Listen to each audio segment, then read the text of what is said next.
Bonjour à tous, nous sommes au musée d'Orsay et je suis en présence de Leïla Gerbouet, co-commissaire important de l'exposition Rosa Bonheur au musée d'Orsay. Et il y a derrière nous une très belle peinture d'ailleurs de Rosa Bonheur. Comment allez-vous, Leïla? Ça va, Très merci. bien. Et vous? Ben, parfait, on vient de faire une visite assez extraordinaire et j'aurais quelques questions à vous poser sur Rosa Bonheur. Donc, ça fait très longtemps, en fait. Vous avez expliqué tout à l'heure au groupe de visite privée que depuis 1922, il n'y avait pas eu d'exposition autour de Rosa Bonheur et que là, le côté inédit, c'est qu'on s'intéresse plus à son œuvre qu'à ce qu'elle représente dans l'imaginaire collectif.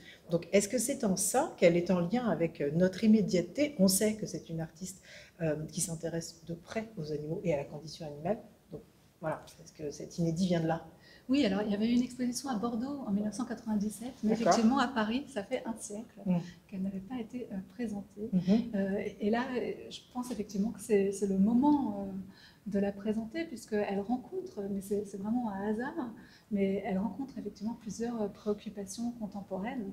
Mhm. L'intérêt pour les animaux, le décentrement, enfin, le fait que les humains ne sont peut-être plus vraiment autant au centre. Ce questionnement pour justement un nouveau rapport à la nature, Mhm. et puis aussi son rapport à la peinture aussi, Oui. le réalisme, Mhm. qui sont aussi des questions dans Totalement l'art contemporaine, contemporain bien aussi. sûr.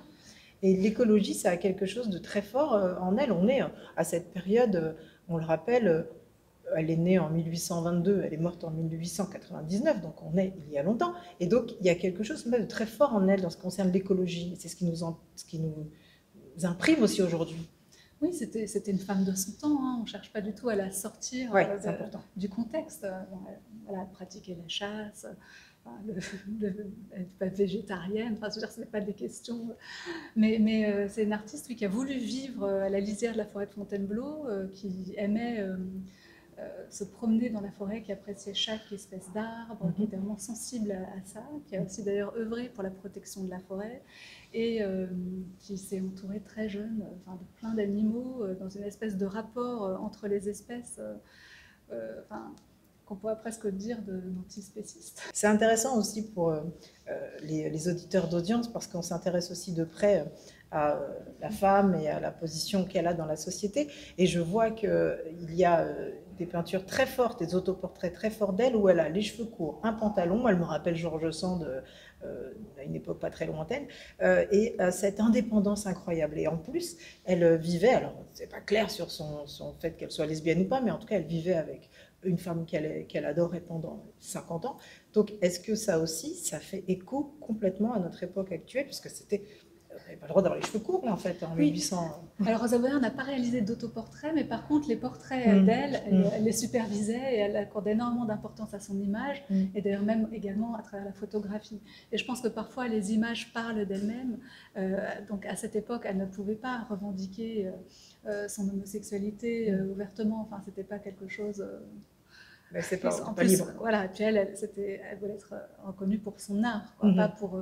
Elle ne voulait pas déroger aux mhm. règles. Enfin, elle faisait toujours tout très dans les règles.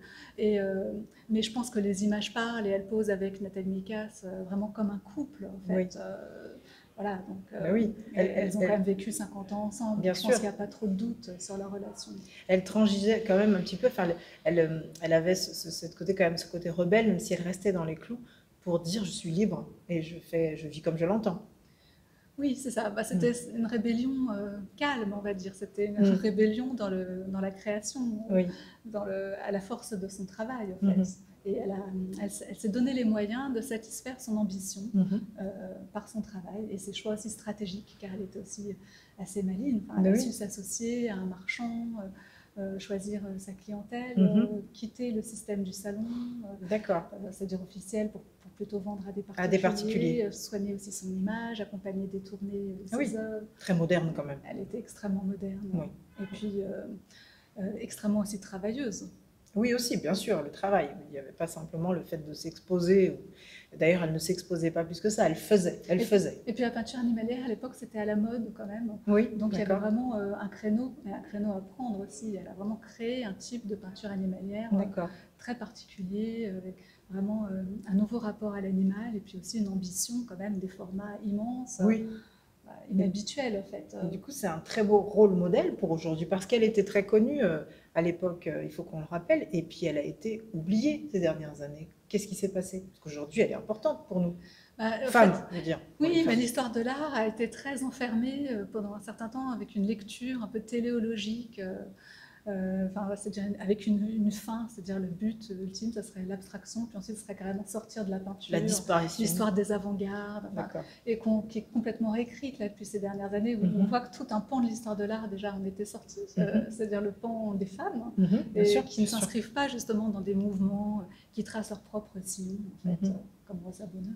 Bien sûr, exactement. Donc c'est un bel exemple, parce qu'on sait qu'il y a des peintres qui ont été femmes, très connus, un très beau documentaire sur France 5 qui remet un petit peu au goût du jour ces peintres qu'on a oubliés. Et Rosa Bonheur, aujourd'hui, on pouvait dire que c'est autre chose qu'un troquet début de Chaumont.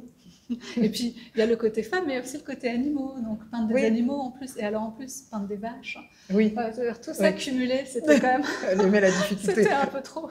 donc c'est vraiment une personnalité de notre temps, en fait, et c'est aussi pour ça que vous l'avez choisi au musée d'Orsay. On l'a choisi parce que le rôle d'un musée national, c'est aussi de montrer, faire des monographies d'artistes importants, et qui sont à redécouvrir. Et il se trouve que le musée d'Orsay conserve quand même un grand chef-d'œuvre de l'artiste, le labourage Nivernais, qui est vraiment une des œuvres les plus populaires des collections du musée. Donc c'est un peu une conjoncture. Oui. Conjoncture.